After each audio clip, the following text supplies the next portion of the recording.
Well, good morning. I'm Martin Tyner with the Enoch Wildlife Rescue Center, and it's mid-June, and we're up to our eyeballs in critters that we're rescuing, and so we thought we'd make as quickly as possible a video kind of showing you all the critters that we're dealing with right now.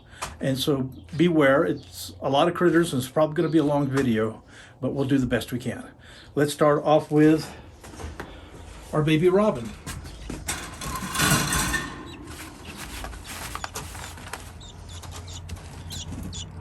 He says, feed me again. Always hungry. But we've rescued a lot of robins this year. You can pop a piece of food in his mouth if you want. A piece of food, little one? Yes, even though I just fed him, he thinks he's always hungry. He can eat a whole one. He's so big.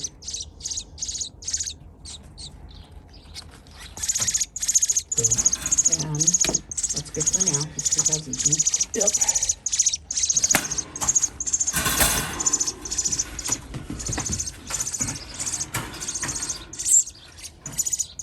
Okay. Baby finch. Yeah, this is a little baby finch that, again, about the same basic age as the robin, but it's certainly much, much tinier. And we have had a lot of finches in this year. Over here we have an adult robin. And it's real spooky. I think it was a young one, but it was flying in on its own and wild. The dog brought it in the house to the owner gently, and it was missing all of its, you can't see it very good there, I'll back up. All of its tail feathers and part of the wing feathers, but nothing was injured. Were pulled out. Yeah. And so it can't fly well enough, and so we'll be keeping it until it grows its new feathers back in. And I put him out in a bigger flight yesterday, but he wouldn't eat out there, so he came back in here where he's eating. And we've done a lot of hummingbirds this year as well. And this one hit a window, had a concussion. We get a lot of birds with window strikes. Some make it and some don't. I've got to get his flowers picked and put in here. I've got the new nectar for him. We just released a baby one earlier this year. And this is the nest from the baby one that we got, one of the baby ones. We've gotten several babies in, but this kind of shows you, give you kind of an idea of how tiny these nests really are. Yep, they are. And then the only reason this nest in this branch came in is the tree was cut down. They didn't realize there was a nest in it. And one of the babies died, but the other baby was alive and in the nest. And so they just cut the branch off and brought him to us. Okay, we have baby tree squirrels. Now these little guys came in literally with the umbilical cord still attached to them. And so these were absolutely newborns. And what had happened with these is a family up north decided to go on vacation. So they basically jumped into their camper and started heading south. And by the time they got here to southern Utah, they went to pull out some blankets and stuff and found baby squirrels. And so these guys, we don't have these in southern Utah. These are northern Utah squirrel. And so these guys, probably within 3-4 weeks, will be eating on their own, and then we'll take them about 300 miles north to release them. Okay, this is a baby Cooper's hawk, and we've got 3 of them in right now. See our little friend right there. And this one's ready to go to an outside chamber now. Again, this one was orphaned, and here's one of our biggest problems that we have is baby birds outgrow the nest, which is normal. They end up on the ground before they can fly, which is normal. And as long as they're not in a life-threatening situation, we leave them alone and let mom and dad finish raising them, and in a few days they fly away. Unfortunately, we have a lot of Cooper's hawks nesting around the St. George. I mean, every park, every church, backyard and subdivision that's got a big tree, there are Cooper's hawks. And so these guys end up on the ground in public areas, and people just won't leave them alone. And so we've gotten a lot of these brought into us. You know, this one was quite fortunate because it was brought into us, you know, relatively quickly, but we've had a lot of them brought into us where people have said, oh, isn't that really cute? And so let us keep it and raise it. And they end up feeding it bologna and bacon by the time Or even elk meat. elk meat, yeah. And by the time the birds get to us, they're dying, and they're dying, or they haven't had a proper nutrition, or they've got rickets, and they're deformed, and all those kinds of things. So, we encourage people, please leave them where they are. Don't bother them. Mom and Dad will continue to care for them. And if they are in a life-threatening situation, you have to rescue them, get them to a qualified, licensed wildlife rescue center as quickly as possible, because keeping them even for a day can be the difference between life or death for these guys. So get them to a rehabber as fast as you can. These are baby Swainsons hawks, eggs. And let me tell you their story real quickly here. Is the Swainsons hawks nest here in Utah. They're highly migratory, and they will nest here, and they'll migrate from Utah all the way down to Argentina. And these are a medium-sized hawk. They eat a lot of small rodents. They're extremely beneficial. If you ever take a vacation down in Argentina in the wintertime, you'll see flocks of hundreds of these Swainsons hawks flying around. And like I said, a lot of them come from the United States, and certainly here in Utah. Now, these guys had a bit of a tragedy to them, in that these guys, mom nested on a power pole. She nested on top of a transformer. The power pole, how she got away with building the nest and did not get electrocuted, I don't know, because that's a really, really dangerous situation. And so the power company did all the right things. The power company, contacted the Utah Division of Natural Resources, explained the situation, that when these chicks hatch, especially when they start flapping their wings, the odds of striking the wires and electrocuting the babies. Also, the nest is dried out brush and sticks, and a spark will cause it to catch on fire, catch the pole on fire. And right now here in Utah, we are in wildfire season, and we've got a big fire about 40 miles south of us now in the Pine Valley area that has burned a lot of homes. And so not just California gets wildfires, but Utah and Colorado and Idaho, we get wildfires all over the western United States. And so the power company felt that they had to do something. They just couldn't let that nest stay there and let the babies. And so when they went up to the nest site to take the nest down, there were the 2 eggs. And so with those 2 eggs, they contacted again the Utah Division of Natural Resources, and the Utah Division of Natural Resources says, you can pull the eggs and tear down the nest, but you have to get the eggs to Mr. Tyner and his Wildlife Rescue Center.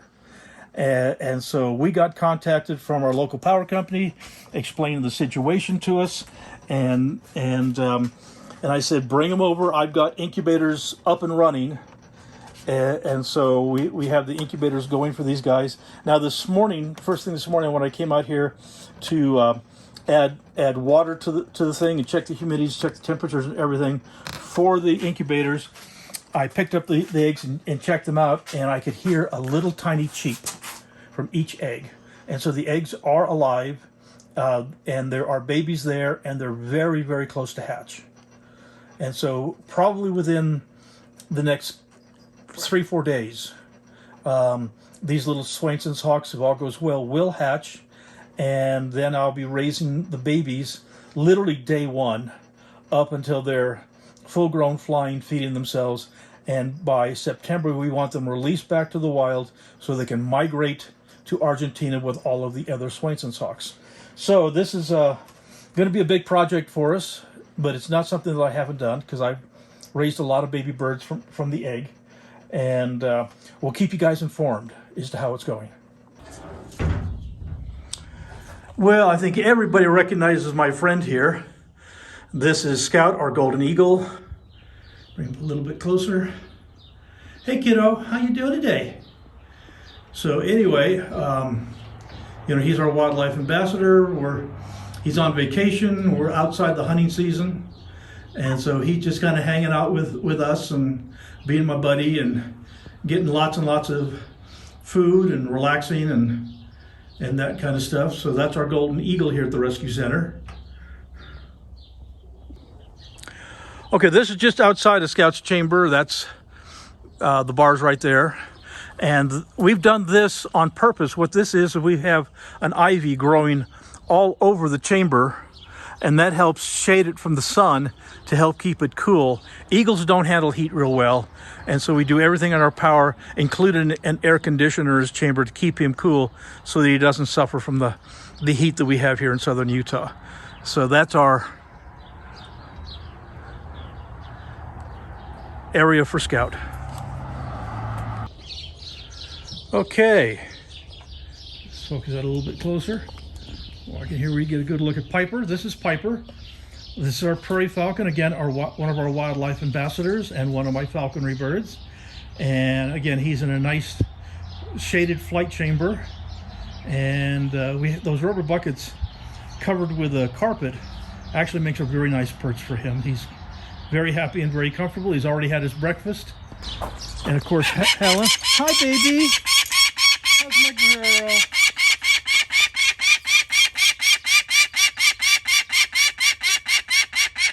Hey, sweetheart. You had a nice big breakfast, didn't you? So anyway, this is Helen. And she says, Susan's here. Not just Martin.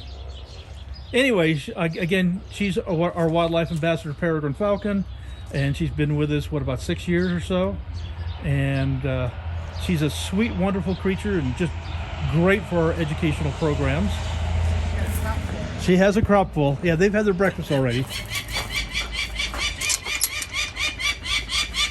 And of course, Belle. Big Belle the Harris hawk.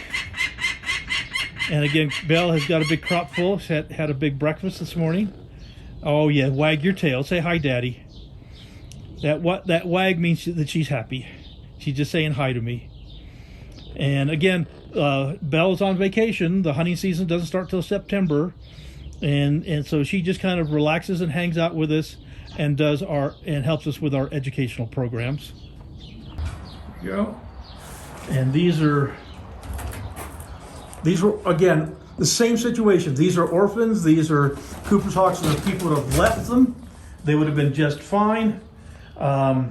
Unfortunately, they kept messing with them, and so they brought them up to us, and they're growing up nicely. And again, these guys are highly migratory. These guys can migrate as far south as Chile, South America, and so we'll get these guys raised up, released by late August, early September, so they can migrate out. It's amazing how many people this year have said, "Oh, I found a baby bald eagle," and they're trying to raise it. Yes. Can you imagine people thinking that these are bald eagles? Baby bald eagles. Yeah. So that's a common misconception. Okay, we haven't really done much with Autumn. This is Autumn. This is our cat, and she seems really sweet and wonderful, but she's a monster. She'll cuddle with you and let you pet her and that kind of stuff, and then all of a sudden she'll attack you just to be mean. But so for those of you that have not met Autumn, this is our kitty having a little breakfast. Oh, baby. Hey. Hey. Come here. Look what I've got. Anyway, this is Sage. This is the newest member of the family here. Sage will love you to death. So if you ever come out to our home, Sage will. She has absolutely no manners. She likes to bounce off the wall. She likes to play fetch. Don't you, sweetie? Huh? Do I got your ball?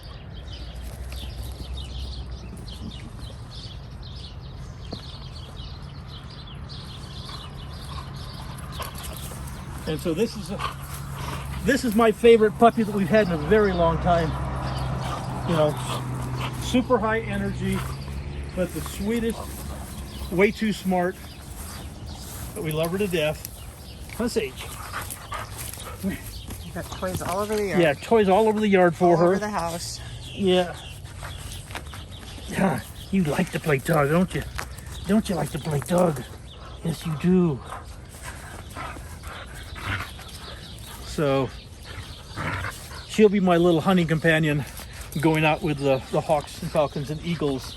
But we got to get some of the overabundance of energy out of her and get her to behave herself a little bit better. Just turned 6 months old, and she just got the cone of shame off. She got spayed 2 weeks ago. Yeah, so Keeping her quiet was not easy. no, that was a lot of work. Anyway, that's all the critters we have here at the house right now. And we'll go to the rescue center. Okay, welcome folks, come on. This is our Enoch Wildlife Rescue Center.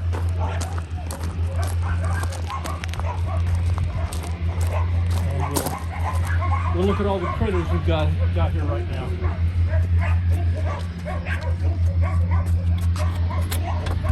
Now, for those of you that have an interest, we do tours of the Enoch Wildlife Rescue Center, but it's by appointment. And so if you happen to have vacations here in southern Utah and you want to come say hi to us and see what we're up to and see what critters we're rescuing at the time and that kind of stuff, you just give us a call, and we're more than happy to come here and sit down and show you around the rescue center. Now, I have to feed everybody this morning, so we'll pull out the food.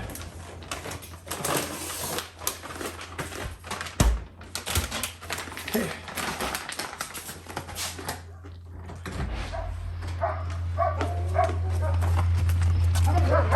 Again, this is going to be a real quick little tour of what we currently have here at the rescue center.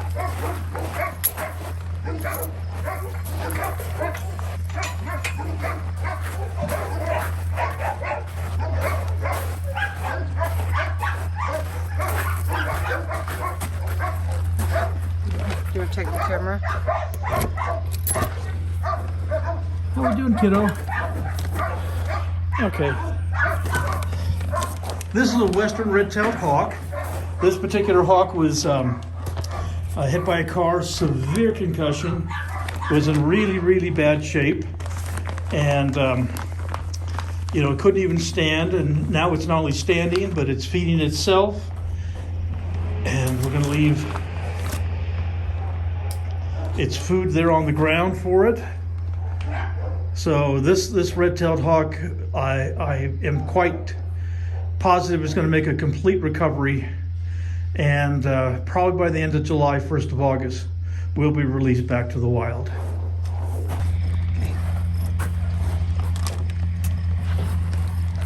Okay, these are our barn owls. Come peek around. Get it come in. Whoops. Yep. Now these were both orphans. Oops.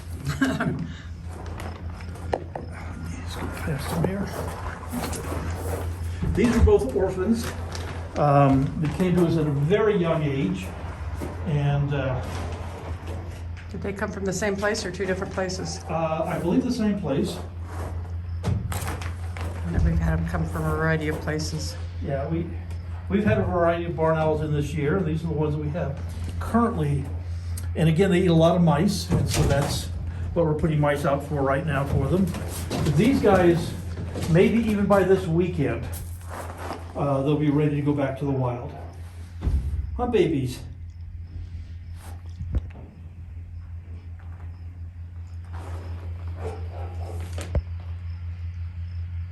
Very pretty.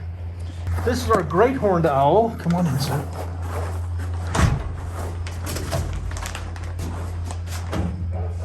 And again, this was an orphan. Just a little ball of fuzz when it came into us, and it's doing quite well. This particular one is, again, the same basic story. Its mom and dad nested on a ledge at an old church up in Parowan, And when the babies come out of the nest, like I said, they end up on the ground before they can fly, which is completely normal. And if people would just leave them alone, they would be fine. But we just couldn't get the people at the church just to leave the poor silly things alone. There were 2 chicks. One flew off with mom and dad. This one, which was a day or 2 younger, couldn't fly well enough just to leave. And so the people kept messing with it. So we rescued it, and it's doing very well, and it's really very much ready to go back to the wild. I'm just going to give a nice bunch of mice here. Hi, baby. And so again, probably another week or so, and this one will go back to the wild.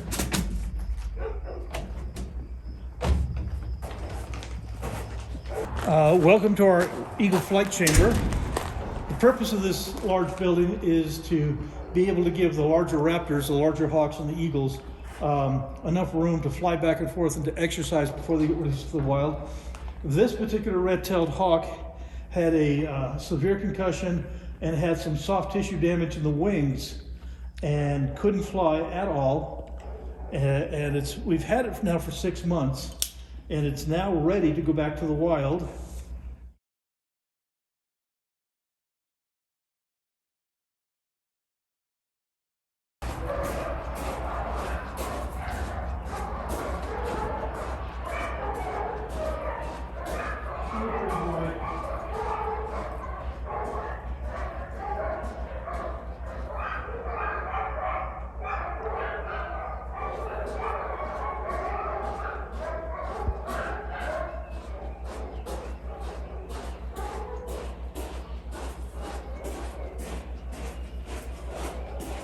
So is this an adult or a young red-tailed hawk? Well, it's starting to get its red tail, so that means he's probably about 2 years old. So he's what we call a subadult. So he's not old enough to breed, but next year he'll be old enough to breed.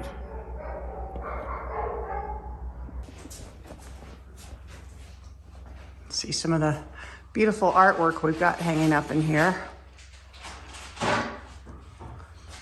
So when people come and visit, if they see anything they like, they can make a donation and take something home.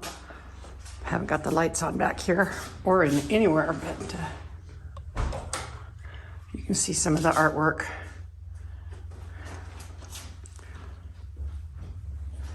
Okay, Martin's back, ready to feed him out.